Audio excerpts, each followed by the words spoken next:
이 원리만 알면 그냥 다 끝났습니다. 랩 스토리. 안녕하세요, 랩토리입니다. 오늘은 브리딩을 할 때 무조건 알아야 할 유전 법칙을 소개해드리기 위해 칠판으로 찾아와 봤습니다. 아휴, 단어만 봐도 깝깝하다, 그쵸? 하지만 아마 이것보다 쉽게 설명할 순 없을 거예요. 파충류의 모포는 멘델의 유전 법칙을 따르는데 멘델이 누군지까지는 알 필요 없고 그냥 넘어갑시다. 자, 보시는 것처럼 많은 파충류의 모포는 이렇게 한 쌍의 유전자를 가집니다. 그래서 새끼를 낳게 되면 아빠 쪽에서 하나, 엄마 쪽에서 하나, 이렇게 해서 새끼의 유전자가 나오게 되는 거죠. 경우의 수를 보면 이렇게 총 4개의 경우가 나오게 됩니다. 이 원리만 알면 그냥 다 끝났습니다. 나머진 응용이에요. 참 쉽죠? 이제부터는 우성과 열성이 뭔 줄만 알면 이 법칙에 적용하면 되는데요. 이런 유전자가 있다고 가정해봅시다. 아빠 거에서 하나, 엄마 거에서 하나, 이런 식으로 하면 끝났죠. 이 두 유전자 중에 힘이 센 놈이 겉으로 보이게 됩니다. 힘 센 순서는 열성, 노말, 우성 순서로 힘이 센 거예요. 그래서 한 모프를 표현할 때 열성이 겉으로 보여지게 되려면 두 개의 유전자 모두가 열성 유전자가 되어야 하는 겁니다. 자, 우리가 흔히 아는 열성 유전자 아잔틱을 가지고 이야기해봅시다. 아빠 노멀, 엄마 아잔틱, 이렇게 메이팅을 시키게 되면 NA밖에 나오지가 않죠. 모든 경우의 수를 봐도 그렇습니다.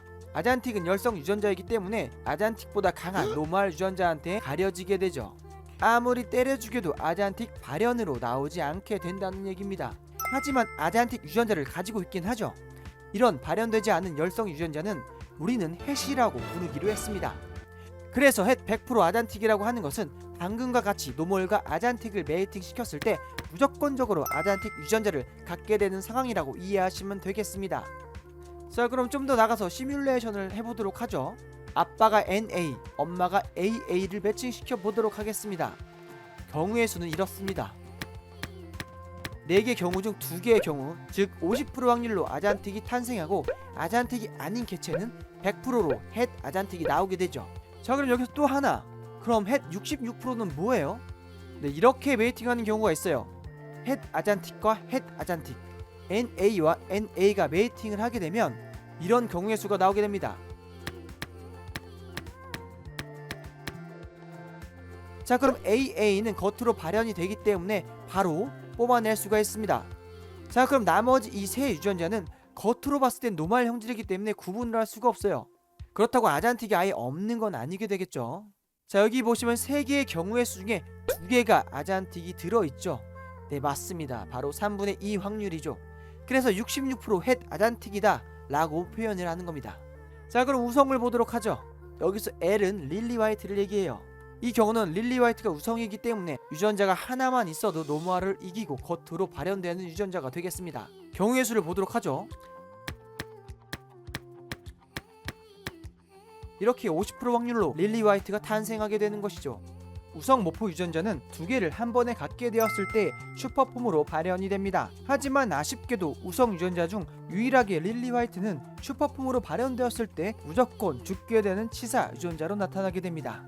그래서 릴리끼리 메이팅을 시키게 되면 이렇게 L이 2개 섞이게 되면 크레스티드 개코는 무조건 죽게 됩니다. 어차피 4개의 경우의 수 중에 이 2가지만 정상적인 릴리가 태어나기 때문에 노멀과 릴리를 메이팅 시키든 릴리와 릴리를 메이팅 시키든 릴리의 확률은 50%로 갖게 되죠. 그래서 치사 유전자를 갖는 확률을 피하기 위해 릴리와 릴리끼리는 메이팅을 시키지 않습니다. 반면 우성 유전자인 세이블은 슈퍼폼으로 발현이 됩니다. 여기서 S는 세이블을 의미합니다. 세이블끼리 메이팅을 시키게 되면 이렇게 4분의 1 확률로 SS가 모이게 되죠. 이럴 경우 슈퍼 세이블이 나오게 되는 거죠. 현재까지 크레스티드 개코, 모프 유전자 중에 치사 유전자는 릴리 화이트밖에 없으니 나머지 우성 유전자들은 슈퍼폼이 있다고 생각하시면 편하실 거예요. 자, 여기까지만 알면 이제 원하는 모프가 우성인지 열성인지만 알게 되면 자연스럽게 머릿속으로 계산하실 수 있게 되실 겁니다. 그럼 마지막으로 릴리 세이블은요? 네, 릴리와 세이블 이렇게 생각하시면 오산입니다. 각각의 모프 유전자들은 이렇게 유전자를 표현하는 공간 자체가 다르게 배열되어 있죠. 릴리 화이트를 표현하는 유전자의 방이 따로 있고 세이브를 표현하는 방이 따로 있다. 이렇게 생각하시면 이해가 편하실 겁니다. 이렇게 유전자는 서로 각기 다른 영역을 가지고 있기 때문에 각각 독립된 상태로 확률 매칭되는 거죠. 그래서 여러 모프를 섞는 브리딩일수록 조합 확률도 내려가고 그만큼 분양가는 상승을 하게 됩니다. 자 여러분, 오늘은 이렇게 브리딩의 기초인 유전자 법칙에 대해 이야기를 해봤는데 어때요? 이제 좀 이해가 가시나요? 다음 영상에서는 크레의 모프가 뭔지, 형질이 뭔지, 도대체 어떤 기준으로 분양가를 측정하는지에 대해 한번 이야기해 보도록 하죠. 그럼 오늘 영상은 여기까지.